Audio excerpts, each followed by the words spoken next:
Greetings, greetings. Hello, how are you? Wonderful.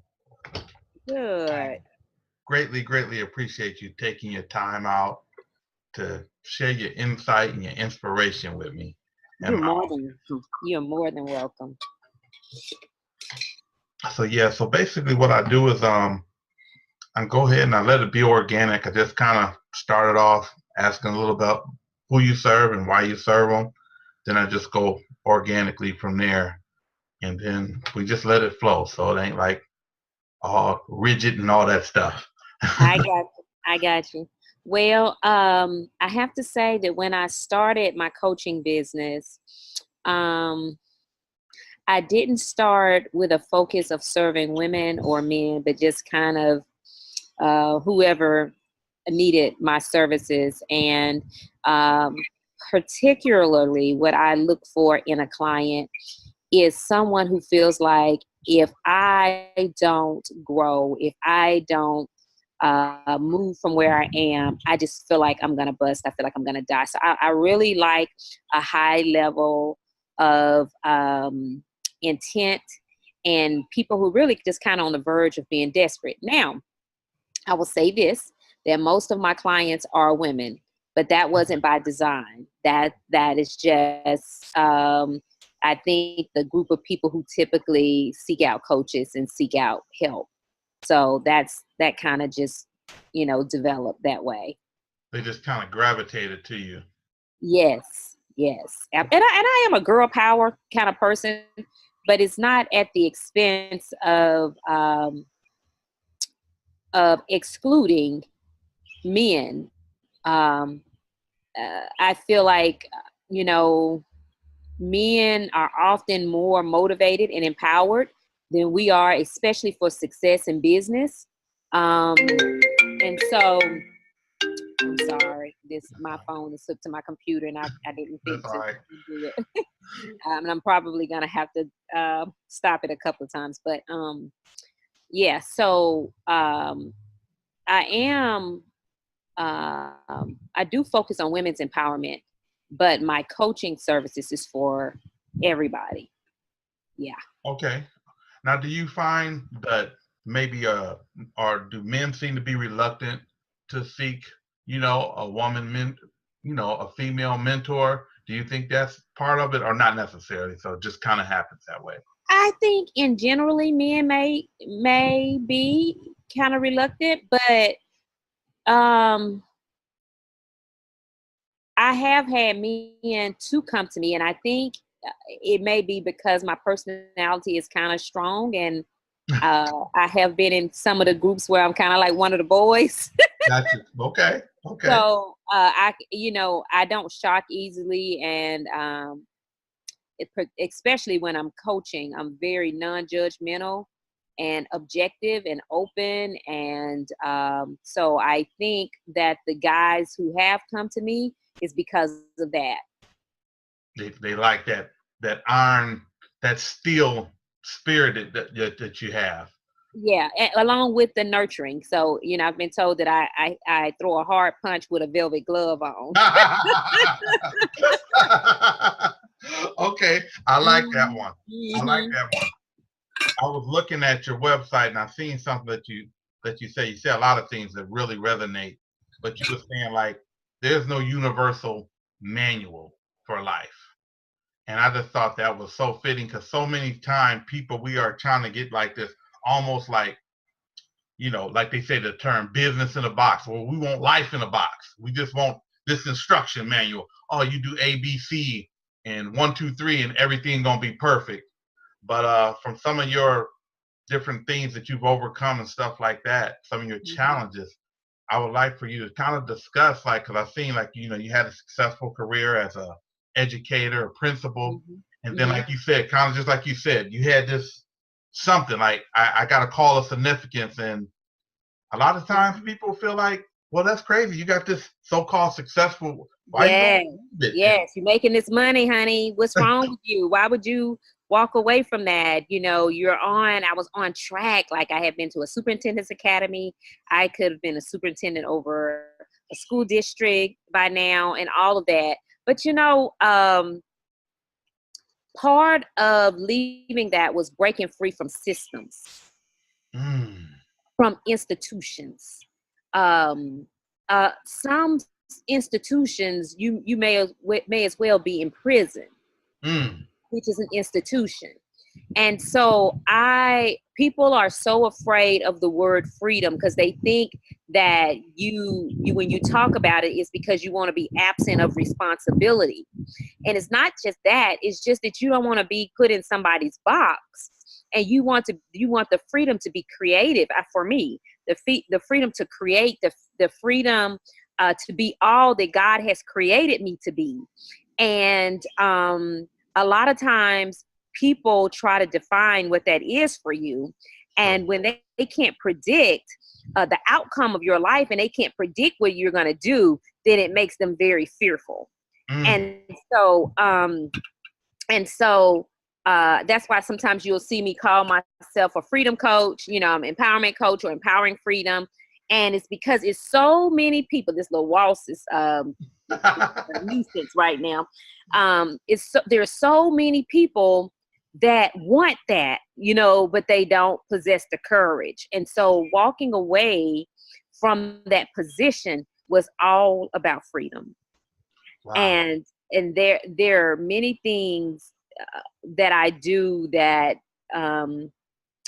probably they're not the popular decision. Like I sold a 4,000 square foot, 5-bedroom, 5-bathroom house, and moved into a small 3-bedroom, 1 3/4 bath. I gave up all the luxury. I gave all of that up because what was more important for me was to put money into myself, and to put money into my business, and to put money into my service, than to put my money in bricks, in space. That all my children, I have a senior in high school, all my children are adults. So my husband, we travel. He works in Birmingham, 100 miles away. So we have an apartment there. So most of the time, I'm the only one sitting in the middle of all that space. For what? To say that I have this beautiful home and I live in the suburbs, and to deny myself the opportunity to serve others and to love and to be all God has made me to be. That doesn't work for me. And I truly believe there are so many other people trying to break through to that kind of freedom too. And so somebody's got to do it first. Wow. You done gave me so much right there to unpack. A few things. The one thing I really like you said, hey, I done gave up this really big space, this luxury, because a lot of people are imprisoned by the opinions of others. And a lot of times it's strangers. It's not even the people that we know and love, right? Your kids don't love you because they love you. Right, exactly. Love you, brother, you lose 10 pounds, 20, the people that love you. Right. Whereas so many people are being imprisoned by the opinions of others. I want to drive this big expensive car, and you got to put $3 in the tank. You get a whispering because you can barely keep gas in it, Right. So that's powerful about that unconventional path. Another thing that I wanted to kind of tap into, I reached out to you. I met you through a mutual friend of mine, Robin of ours, your childhood friend. I used to work with her. And a lot of times, so as, I'm on the road, I'm one of those people that's still striving to get my space, to answer my call of significance. But a lot of times people say, well, you got to specialize. If you speak to everybody, you speak to nobody. And like I see yourself, you have a very broad thing. Hey, you about life, love, relationships, leadership. How have you managed to successfully navigate that and run counter against a lot of the so-called gurus and what they say? So gurus have come to their truth, and that's what worked for them. Now, I do believe that, some of your focus has to be narrow, but we live in a world where people are multi-talented, okay? And sometimes to ask somebody to give up one for the other is just not fair, because it's not who God created them to be. And so I have had to narrow my focus some, but I refuse to narrow it to the point where I'm not being authentically who I am. And it is not my problem, but God's problem that He has gifted me with so many different talents and given me wisdom on so many different topics. And so I am led by Him and His Spirit within me. Most of the time when I'm asked a question, or even when I do tea time, I think about what I'm going to talk about 5 minutes before. I wait just, for what I think the people need. And it always ends up being spot on. So has it made me a lot of money? No, not yet. But that's not to say that it won't.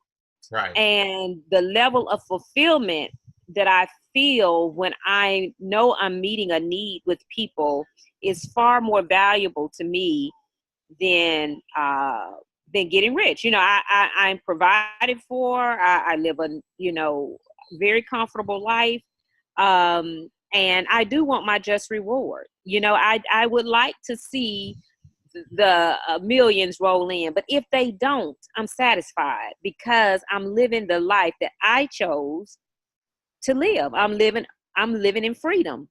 I'm living an empowered life that I set the rules for, and that there's no money that can pay for that. Wow, that's huge. And so what I'm hearing to a degree is impact over income, freedom over income. You know what I mean? To be able to have a sense of fulfillment, that right there is something that I've tried to explain to people. A lot of my family, I get a lot of pushback because it's like, look, God gave me this gift. Like you say, you poly-passionate, poly-talented. So it's like, why should I be funneled in? Why should I be pigeonholed to this one little pocket when I can speak to so many different things? So like when I was listening to an interview where was interviewing you, you was talking about how you overcame a lot of different things from your childhood, teenage pregnancy, and just and you just kept reinventing yourself. Right. Whoa. Because you know what, some things in life you can control. I'm gonna go in, so I'm gonna stop fighting this waltz. Okay, sure. Because I know I don't want to mess up your interview. Oh no, that's fine. Some things you have no control over. I have no control over who my parents are or were. I had no control over the neighborhood that I was raised in. I had no control over those things. As a child, you don't understand why you may feel depression. You don't understand how to grieve and deal with a death when your father decides to commit suicide. But as you continue to live and grow and nurture and become exposed to so many other people who show you a different way, that exposure really eliminates your excuses. Wow, that's powerful. Yeah, it really eliminates excuses. Wow. It does. And let me tell you just how powerful that is, because even when I was an elementary school principal and I worked in a high poverty school, I knew that the only difference between those children and other children in poverty who were able to escape its grips as adults were the ones who were exposed to something else. Children simply model what they see. And so if we don't allow them to see something different, then they'll just model what they see. But once you see something different, you can no longer hang on to this is all I know, because it's not. Wow. That's huge. That's really powerful. And that's one of the key populations I speak to, under-resourced entrepreneurs, and even those under-resourced teens. So this is really huge right here, because so many times people, they feel like they focus on what they don't have. Well, I don't have no money, or, my mom's strung out on drugs, and whatever the case, going through verbal abuse, physical abuse. So what was one of the key pivot pieces for you to because I know education was a big part of your refuge. That was a big part of my refuge. What was one of the big key pieces and turning points in your life, just in general? You know, even though life was hard for us, we were too middle class to be poor and too poor to be middle class. Okay. Which means we had working parents, and because we had working parents, we couldn't get food stamps and we couldn't get other resources that Assistance, right. other poor people could get, but our income was not that much higher than theirs. And so I still had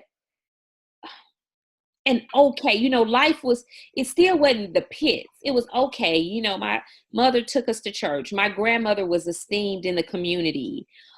She was a nurse, my grandmother, and she never drove. She was the mother of her church. So we had community between my grandmother's neighborhood and our neighborhood. We still kind of had that sense of community that did their best in holding it all together. And I'll tell you one other thing, and I can't take credit for this. I always had a desire for diversity. Okay. So I was just like, why do all Black folks live right here and all the white folks live down there? I was just like, this doesn't make sense. Like, I understood that. Mm-hmm. And so as soon as I turned 18, I didn't want to live on the white side of town. I just wanted to live in a neighborhood where different kind of people live there. So I have been intentional and conscious about doing that ever since I was 18 years old. I've always lived in neighborhoods where you can walk outside and see young, old, Black, white, Hispanic. I've been very intentional about doing that. So I think that was one of the things that was a saving grace for me, because once you're exposed to different people, your network grows. And the saying that your network is your net worth. But that exposure, it just opens up your world, and it opens up your worldview. And I think that an open mind and having a broad worldview, I would have to give credit to those things for a part of what helped save my life. Wow, that's huge. Now I want to try to get on the back end of the business part, because you say, you went from basically being a professional, and then you started your own business. How did you take that first big step? What's something that you learned that you could share with somebody that you kind of maybe wish you had a knew, or is it too much to? Oh, so much. The main thing, this is what's coming to me, I don't know why, is swallow your pride. Swallow your pride. Yeah. No one got there quickly. No one got there easily. So your struggle is not just your struggle. And even the people that's making millions to keep a business alive, sometimes they don't get paid. They got to pay their people. So don't be afraid to ask for help. The other thing, now I just totally walked away from my job, and it was a crazy time to do that. I had just gone through a divorce, and everything. I don't even know how I kept my house, how I managed to keep my house. I just don't know, but it was paid every month. I would say develop the discipline now to work your business while you have a sponsor, i.e. a job. Okay. Got you. So basically use that to as your use sponsor. Your job as your venture capital. Exactly. So don't spend every dime that you have. Go ahead and eliminate debt. Use your income to live, but go ahead and start stacking your money towards your business, and and develop a plan for getting out. Set a date. Now, some people are courageous enough and have enough faith, just as I did. I have another 1 or 2 clients who was just like, I'm not going back to work. That takes a level of faith that everybody don't have. And it's okay. It's okay if that's not your level, because there's no one size fit all. Exactly. You see? But just know what know what you can do, But I would say swallow your pride, have a plan, use your job as your sponsor. If you possibly can, I would say hire a coach, because a coach has a very special way of digging and asking the right questions to help you get to the core of your truth, and then hold you accountable to stand in it. So I would say that. Another thing I would say is start off doing some things for free. I can remember I started my business, and then I took a part-time job, and I was sitting in my part-time at the desk, and I said, I'm giving them everything. It's part-time, but I'm giving them all I got. I'm not working my business. And I was like, that's not going to work. Right. And so, and I remember, and I was like, what are you, my business was set up first. It's like educational consulting and this, and I was doing what I knew how to do, not necessarily what I wanted to do. Okay. I still do education consulting, but that's not my, I'll help you, but that's not like my big. That's not your passion point. Yeah. Mm-hmm. And so I was sitting there, and this was in 2012. And I said, you're a coach. That's how I became a coach. Sitting at my desk, and I said, you're a coach. You help so many people. And I believe you are a coach. And so what I started doing that in that December, a few months later, I started holding free classes. I remember the very first class was Realize Your Dreams in 2013. And I started doing free classes at the Health and Wellness Center, and they were packed out. Nice. And so I would just do a seminar, workshop, give them some activities, give them some food for thought, giving people permission to dream. And as a result of that, people wanted to work one-on-one with me. And when I would go and do training, even in schools, people saying, what does it take for you to work one-on-one with me? So the business just started evolving. But the first thing you got to do is know that you're a coach. And so after that, I started going for professional training and coaching. So I'm an ICF certified coach, and I started because I wanted to I'm the type of person, like, if I'm going to do it, let me do it right. And yeah. And so I started going to get the training. So whatever you declare that, you decide that you want to be, declare that you are that, and put the necessary tools in place to give you the confidence to walk in who you're saying that you are. Now I think, because I read your site and I seen about the ICF certification and stuff like that.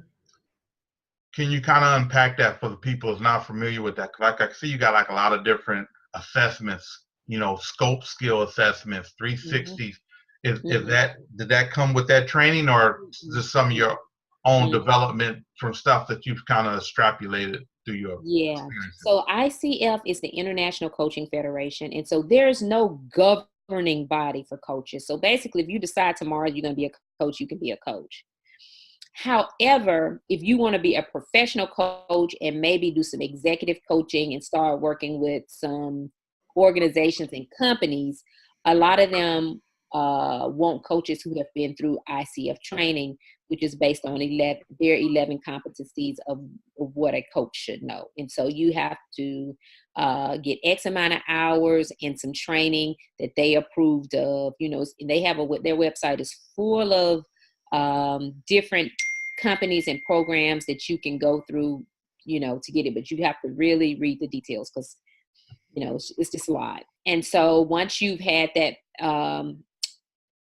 I think first 60 hours of coaching, training, and then you've gotten over 100 hours of coaching hours with your clients, then you can take a test to go in at the entry level coaching there.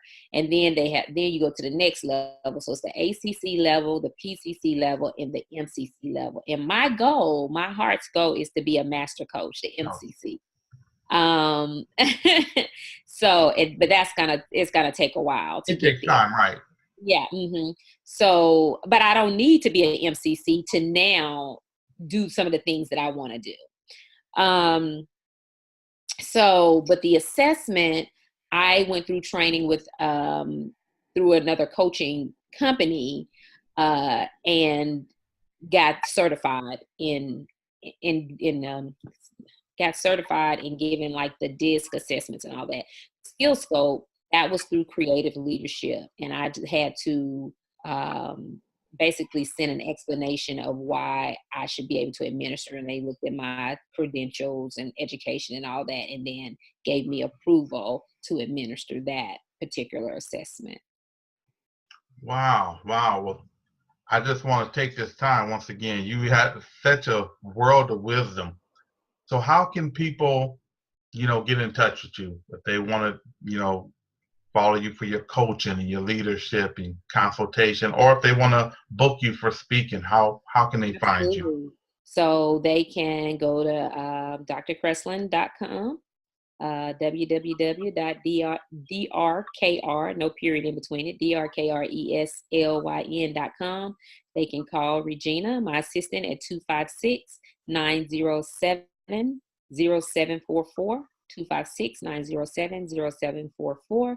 They can email me directly at drkreslyn@outlook.com or kreslyn1@gmail.com. That's it. All right. Well, thank you so much for your insight and your wisdom. I'm just honored. I'm flabbergasted. I'm just so thankful. So thank you so much for your time. I know you got a busy day. I hear you dinging and ringing back there, so I don't want I don't want to take up no more of your time. But thank you so much. I really appreciate it, and I'll definitely be in touch. You're awesome. And they can also follow me at Dr. Kreslyn on Facebook, at Dr. Kreslyn on Twitter, and at Dr. Kreslyn on IG, on Instagram. So Awesome. perfect. Thank you. Have a wonderful day and enjoy your holiday weekend. All righty. Take care. You do the same. Bye-bye.